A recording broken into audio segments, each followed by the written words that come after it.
We're going to continue with the tale of Despereaux. We are at chapter 28. To the castle. Years passed. Meg spent them scrubbing the kettle and tending the sheep and cleaning the hut and collecting innumerable, uncountable, extremely painful cuts to the ear. In the evening, spring or winter, summer or fall, Meg stood in the field as the sun set, hoping that the royal family would pass before her again. Gore, I would like to see that little princess another time, wouldn't I? And her little pony, too, with his tippy-toed feet. This hope, this wish that she would see the princess again, was lodged deep in Meg's heart. Lodged firmly right next to it was the hope that she, Miggery So, could someday herself become a princess. The first of Meg's wishes was granted in a roundabout way when King Philip outlawed soup. The king's men were sent out to deliver the grim news and to collect from the people of the kingdom of Dor their kettles, their spoons, and their bowls. Reader, you know exactly how and why this long law came to pass, so you would not be as surprised as when Uncle was when, one Sunday, a soldier of the king knocked on the door of the hut that Meg and Uncle and the sheep shared and announced that soup was against the law. "How's that?" said Uncle. "By royal order of King Philip," repeated the soldier. "I am sent here to tell you that soup has been outlawed in the kingdom of Dor.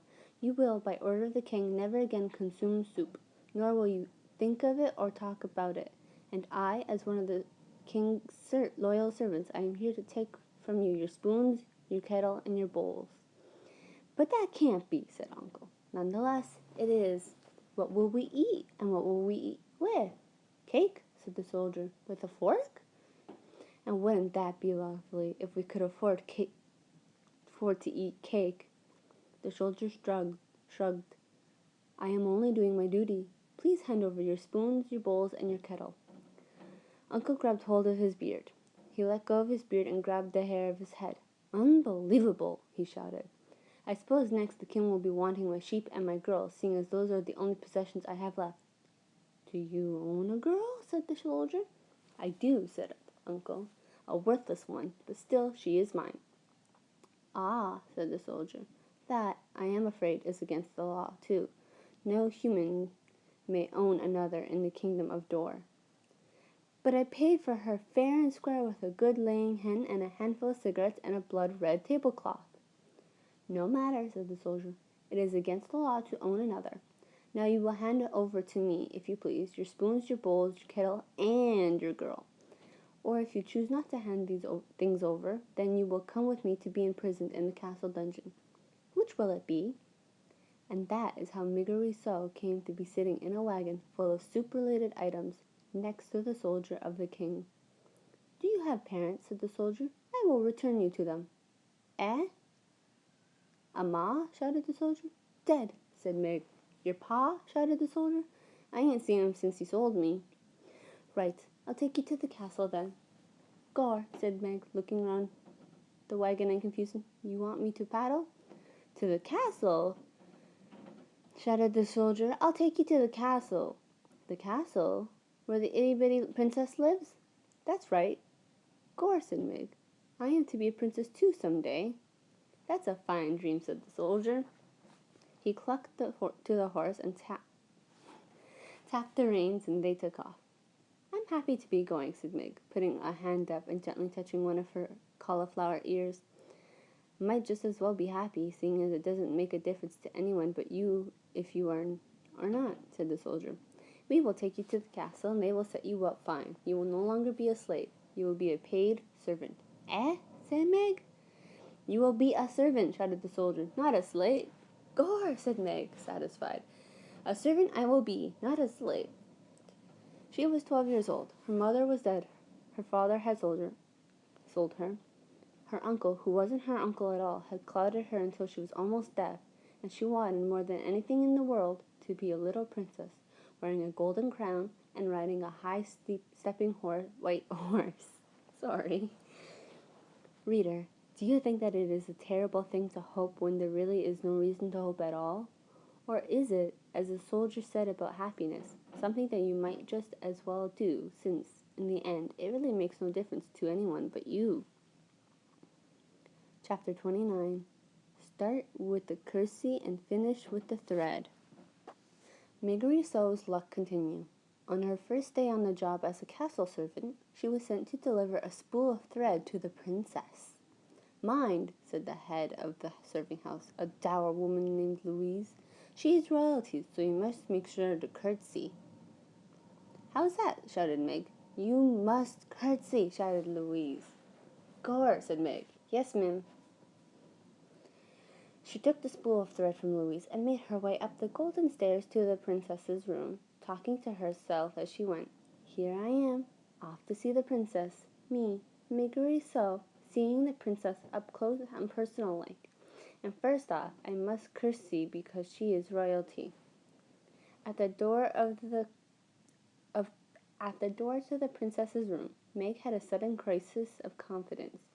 She stood a moment, clutching the spool of thread and muttering to herself.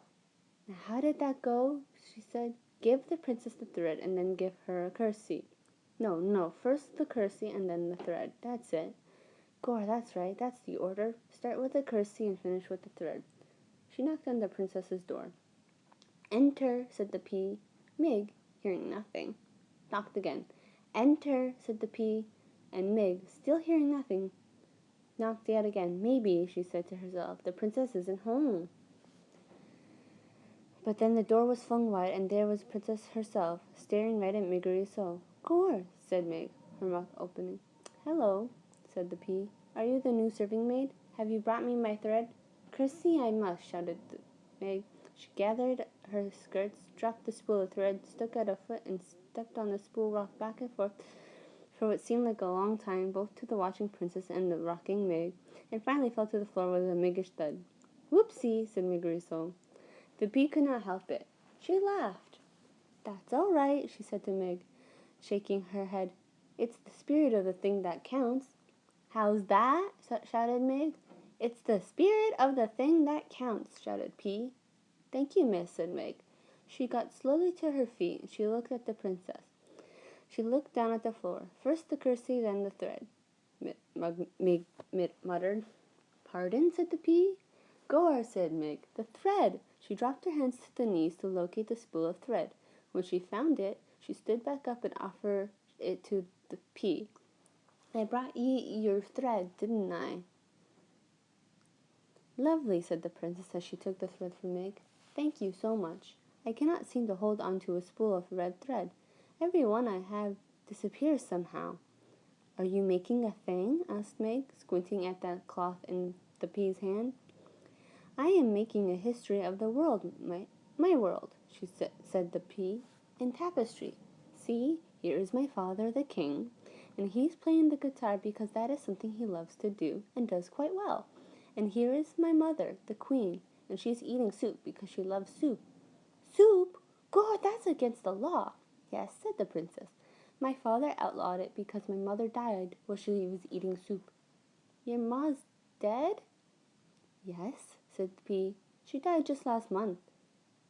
She bit her bottom lip to stop it from trembling. Ain't that the thing? Said Meg. My ma's dead too. How old were you when she died? Bold was I, said Meg, taking a step back away from the princess. I'm sorry then. No, how old were you? Shouted the pea. Not but 6, said Meg. I'm sorry, said the princess. She gave Meg a quick, deep look of sympathy. How old are you now? 12 years. So am I, said the princess. We're the same age. What is your name? She shouted. Megariso. But most just call me Meg. And I saw you once before, princess. You passed me by on a little white horse. On my birthday, it was.